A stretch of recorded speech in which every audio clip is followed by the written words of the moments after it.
म्हटलेलं आहे। जागा वाटपाचा फॉर्म्युला ठरवण्यासाठी चर्चेच्या 3-4 फेऱ्या होतील असं देखील संजय निरुपम यांनी म्हटलेलं आहे। आणि दुसरीकडे आपण ही दृश्य आपण पाहताय, आता राहुल गांधी हे नागपूर विमानतळावर पोहोचलेले आहेत आणि काही वेळातच सभेच्या ठिकाणी त्यांचं आगमन होईल। काँग्रेसच्या स्थापना दिनाची सभा आज नागपूरमध्ये पार पडते आणि सर्वच काँग्रेसचे प्रमुख नेते यावेळेला उपस्थित असतील। सोनिया गांधी, प्रियंका गांधी या मात्र या सभेसाठी येऊ शकणार नाहीयेत। मात्र आता राहुल गांधी आता नागपूर विमानतळावर पोहोचलेले आहेत। आगामी निवडणुकांच्या दृष्टिकोनातून या सभेला महत्त्व प्राप्त आहे। आजच्या या सभेमधून राहुल गांधी नेमकं काय बोलणार हे पाहणं सुद्धा महत्त्वाचं असेल। राहुल गांधी यांचं नागपूर विमानतळावर आगमन झालेलं आहे। नागपुरात काँग्रेसच्या स्थापना दिनाची सभा आज होतीये आणि काँग्रेसचे सर्वच प्रमुख नेते या सभेसाठी उपस्थित असणार आहेत। नागपूरमध्ये आज जागोजागी बॅनरबाजी करण्यात आलेली आहे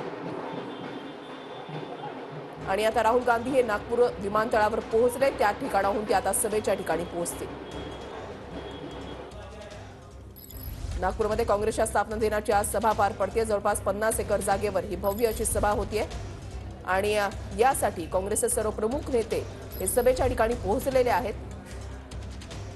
आता राहुल गांधी हे नागपूर विमानतळावर पोहोचलेत आणि काही वेळातच सभेच्या ठिकाणी त्यांचं आगमन होईल। काँग्रेसच्या दृष्टीने ही अत्यंत महत्त्वाची सभा आहे। आगामी निवडणुकांच्या दृष्टिकोनातून या सभेला खूप महत्त्व आहे। व्यासपीठावरची दृश्य आपण या ठिकाणी पाहताय। भारत जोडो यात्रेमध्ये ज्या पद्धतीने महात्मा गांधी यांनी जी यात्रा काढलेली होती त्याच अनुषंगाने या ठिकाणी राहुल गांधी यांच्या भारत जोडो यात्रेचं चित्रीकरण सुद्धा या ठिकाणी दाखवलं जात आहे आणि आता काही वेळातच राहुल गांधी यांचं व्यासपीठावर आगमन होईल। आगामी निवडणुकांच्या दृष्टिकोनातून काँग्रेसची रणनीती नेमकी काय असेल?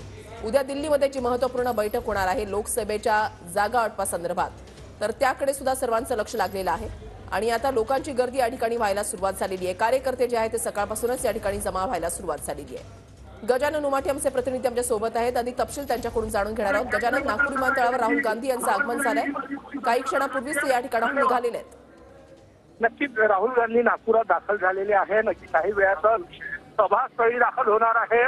लोक जे आहेत ते या ठिकाणी यायला सुरुवात झालेली आहे। साधारणतः अडीचच्या सुमारास ही सभा या ठिकाणी सुरू होणार आहे।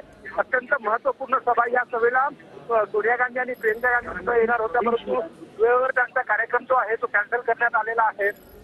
परंतु राहुल गांधी जे आहे ते या ठिकाणी दाखल झालेले आहेत। थोड्या वेळातच ते या ठिकाणी नागपुरातील या काँग्रेस स्थापना दिनाच्या सभेसाठी येणार आहेत आणि कार्यकर्त्यांना मार्गदर्शन करणार आहे। काँग्रेससाठी आगामी लोकसभा निवडणुकीच्या पार्श्वभूमीवर अत्यंत महत्वाची सभा या सभेत आज राहुल गांधी नेमकं काय बोलतात, कार्यकर्त्यांना काय मार्गदर्शन करतात याकडे सगळ्यांचं लक्ष लागलेलं आहे। आगामी निवडणुकांच्या दृष्टिकोनातून आज राहुल गांधी या सभेच्या माध्यमातून काय बोलणार याकडे सुद्धा लक्ष लागलेलं आहे। गजानन, या सभेसाठी आतापर्यंत काँग्रेसचे कोणकोणते नेते पोहोचलेले आहेत? या ठिकाणी काँग्रेसचे देशभरातील खासदार, आमदार आणि काही महत्वाचे नेते जे आहेत ते या ठिकाणी पोहोचलेले आहेत। ते मंचावर दाखल सुद्धा झालेले आहेत। एकूण 3 स्टेज या ठिकाणी उभारण्यात आलेले आहेत। पहिला महत्वाचा मुख्य स्टेज जिथे राहुल गांधी, मल्लिकार्जुन खरगे आणि एमपीसीसीचे काही महत्वाचे पदाधिकारी असेल, ऑल इंडिया काँग्रेस कमिटीचे महत्वाचे पदाधिकारी असेल, त्यासोबत तेलंगणा सरकारमधील जे महत्वाचे मंत्री आहेत ते सुद्धा दाखल झालेले आहे। कर्नाटकचे काही मंत्री या ठिकाणी दाखल झालेले आहे आणि महाराष्ट्रासह महाराष्ट्राच्या शेजारचे जे राज्य आहेत त्या ठिकाणावरून कार्यकर्ते जे आहेत ते या ठिकाणी सभेसाठी दाखल झाले। धन्यवाद गजानन, दिलेल्या सविस्तर माहितीसाठी। अपडेट सातत्याने तुमच्याकडून जाणून घेणार आहोत।